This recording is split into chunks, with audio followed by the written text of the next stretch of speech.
मैं Suresh Chandra Jat, assistant professor भूगोल, राजकीय महाविद्यालय वेर में कार्यरत हूँ। और आज हम चर्चा करेंगे भौतिक भूगोल का फर्स्ट टॉपिक है पृथ्वी की उत्पत्ति और उससे संबंधित विचारधाराएं, परिकल्पनाएं। पृथ्वी की उत्पत्ति कैसे हुई होगी, कहाँ से आई, इतना विशाल जो भू आकार है ये कैसे बना होगा, सूर्य कितनी दूर है, चंद्रमा कैसे बना होगा, सूर्य से जो हमें प्रकाश प्राप्त होता है वो कैसे होता है। इस संबंध में जब से मानव ने जन्म लिया है तब से ही वो इस मामले में लेके जिज्ञासु रहा है।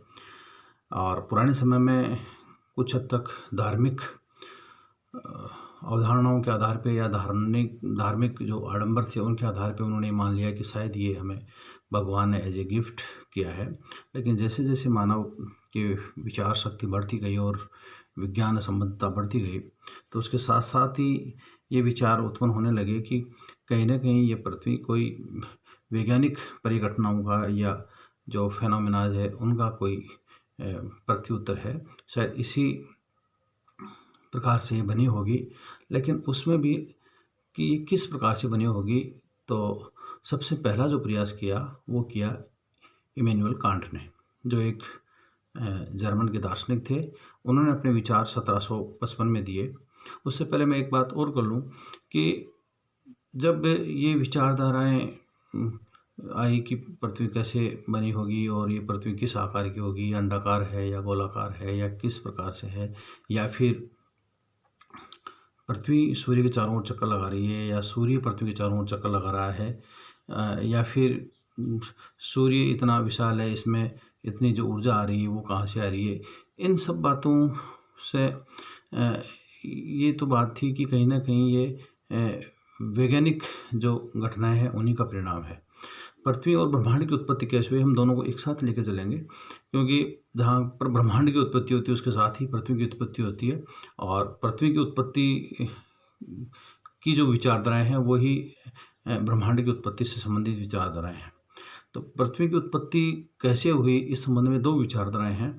एक विचारधारा है एक तारक और दूसरी है द्वितारक, जिसमें सबसे पहले एक तारक वाली विचारधाराएं आती है।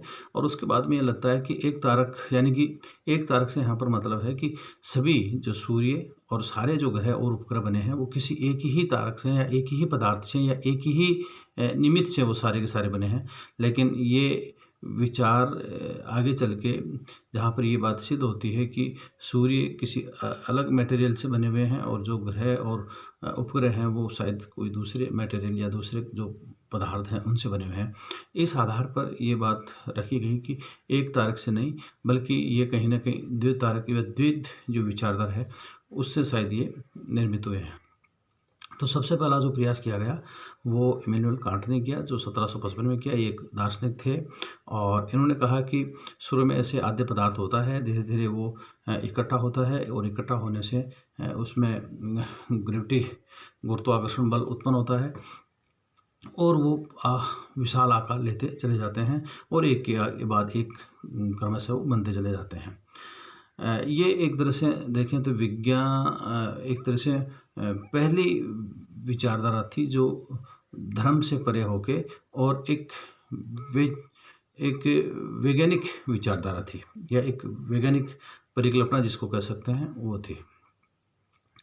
इसका सबसे बड़ा गुण यह है कि एक तरह से लोगों में जिज्ञासा पैदा की कि हम जो अब तक बात करते आ रहे हैं कि हमें भगवान ने या जो कोई ऐसी देवी शक्ति है उन्होंने हमें ये ब्रह्मांड और सारी की सारी पृथ्वी और सूर्य ये सब उत्पन्न करके दिए हैं, वो नहीं है, बल्कि ये कहीं ना कहीं कोई वैज्ञानिक जो घटनाक्रम है उसी के परिणाम स्वरूप क्रम से ये चीज़ें सब बनी है।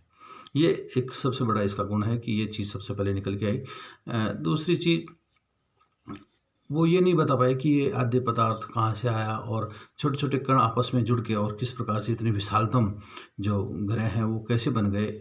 और लोगों ने जब इसके लिए बार बार उनको पूछा तो वो इतने झुंझला गए कि आप मुझे आद्य पदार्थ ले आके दीजिए, मैं आपको ब्रह्मांड की या पृथ्वी की उत्पत्ति बना के दिखाऊँगा।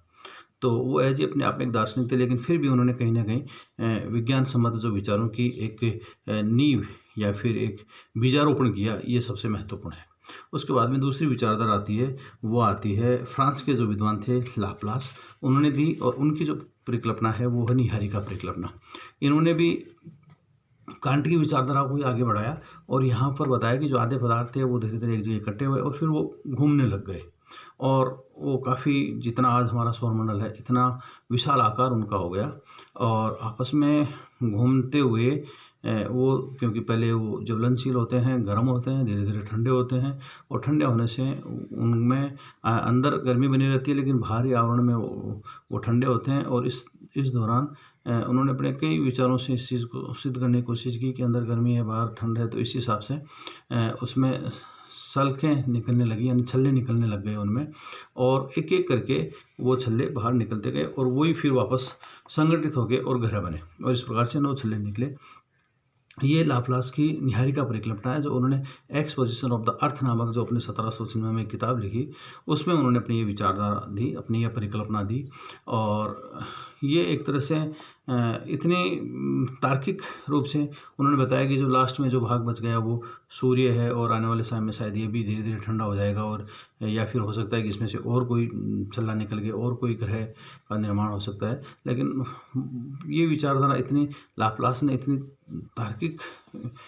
तार्किकता के साथ दी कि वो कई सालों तक सब लोगों के जनमानस में छाई रही कि हाँ, शायद इसी प्रकार से हुआ होगा। इसके भी अपने गुण दोष हैं कि 9 तक ही क्यों रुक गए, और इतना विशाल जो आकार बताया वो संभव नहीं है। फिर एक तरफ कह रहे हैं कि शायद इसका आकार बढ़ता गया तो स्पीड बढ़ती गई, जबकि ऐसा नहीं हो सकता। यदि आकार बढ़ेगा तो उसकी जो घूर्णन क्षमता है वो कम होगी। तो इनका एक तरह से प्रॉपर उत्तर नहीं दे पाए। फिर आजकल जैसे जो बात आ रही है, कोणीय संवेग की बात आ रही है। इसके अलावा यदि हम रॉ मटेरियल की भी बात करते हैं तो सूर्य का रॉ मटेरियल कुछ अलग है, और वहाँ हीलियम और हाइड्रोजन है, जबकि दूसरे ग्रहों की बात करते हैं तो वहाँ पर दूसरे रॉ मटेरियल है। तो ये बात बाद में जो दे तर्क विचारधारा है उसमें ये बात जो है वो फेलियर से हो गई। तीसरी विचारधारा है वो है चैम्बरलिन मोल्टानो की ग्रहाणु परिकल्पना।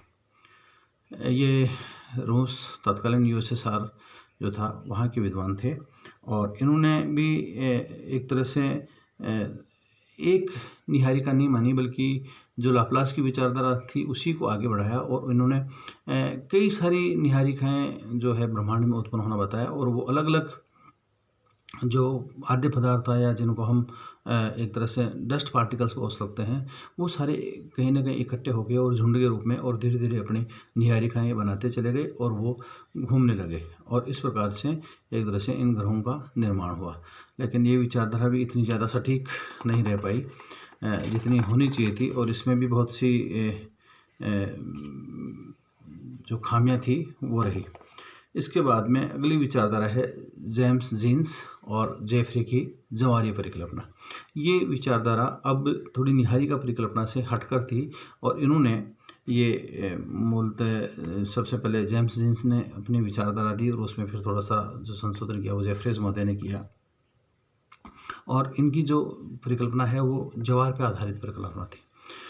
इन्होंने माना कि पहले से ही ब्रह्मांड में सूर्य नुमा या सूर्य जितने इतने विशाल तारे थे, और वो एक तरह से घूर्णन कर रहे थे, और उनके पास से एक दूसरा तारा निकलता है, और इससे वो इतना नज़दीक से निकलता है कि उनमें ज्वार आता है उन तारों में, और इस वजह से कुछ आधे पदार्थ निकल जाता है उसमें से बाहर, और वो आधे पदार्थ निकलकर ना तो उस तारे के साथ जा पाता है, और ना ही वो उस जहाँ से निकला था उस तारे में वापस मिल पाता है।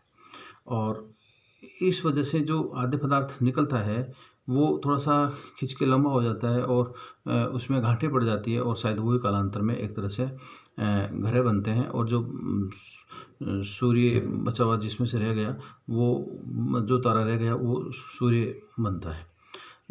लेकिन ये विचारधारा भी इतनी, या परिकल्पना इतनी नहीं थी कि एक तरह से इतना विशाल जो दूसरा तारा है नज़दीक, और उसमें से इतना आधे पदार्थ निकले।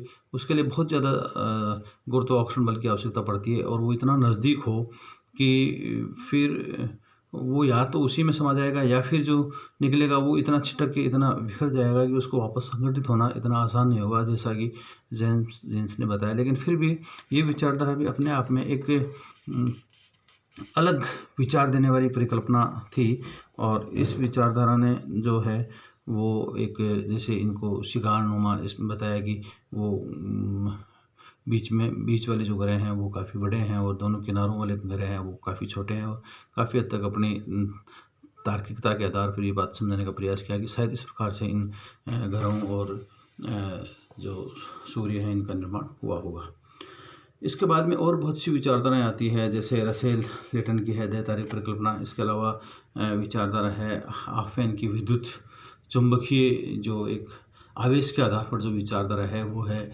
लेकिन ये परिकल्पनाएं इतनी ज़्यादा सटीकता पे फिट नहीं बैठ रही, क्योंकि पृथ्वी कोई छोटा मोटा आकार नहीं है, ये बहुत विशालतम है। और इतना ब्रह्मांड का निर्माण होना और इतना विशाल पूरा सोलर सिस्टम होना और ऐसे असंख्य तारे हैं और उनका अलग अलग पूरा अपना अपना परिवार है, तो इन सब का निर्माण इतना जितना ये सहज बता रहे हैं उतना सहज है नहीं।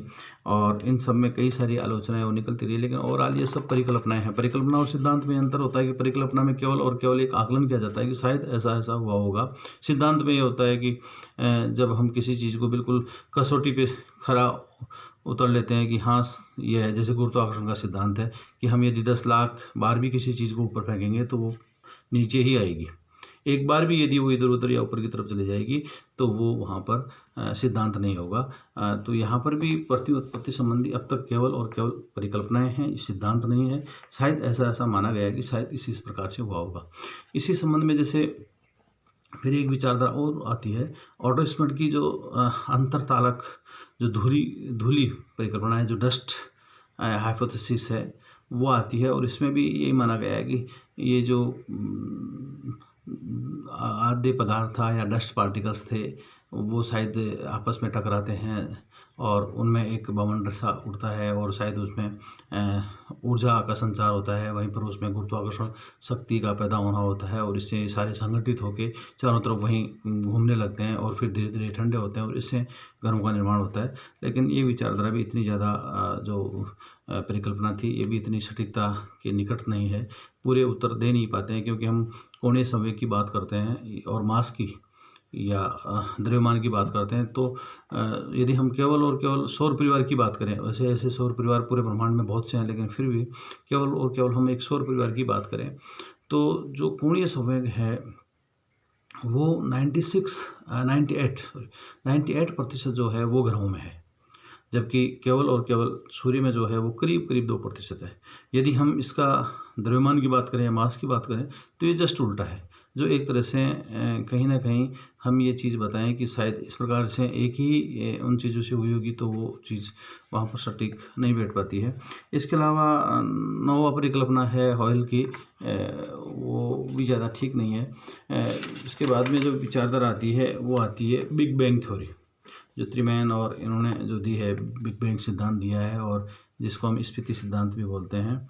इन्होंने माना है कि आज से करीब करीब 1300 करोड़ या 13 अरब या 15 अरब के करीब करीब एक महाविस्फोट होता है और एक सेकंड में ही, एक सेकंड के भी 100वें हिस्से में ही वो इतनी विशाल तेज़ी से बढ़ता है कि उसमें बहुत सी एनर्जी का संचार होता है और वहीं से सारे आधे पदार्थ निकलते हुए आगे की तरफ बढ़ते हैं और वहाँ से धीरे धीरे फिर वो ऊर्जा जो है वो कम होती जाती है और वहाँ पर जो आधे पदार्थ निकलता है उसमें से सूर्य और ग्रह और ये सब बनते हुए चलते हैं। और आज भी ये माना जा रहा है कि शायद इसका विस्फोट हो रहा है।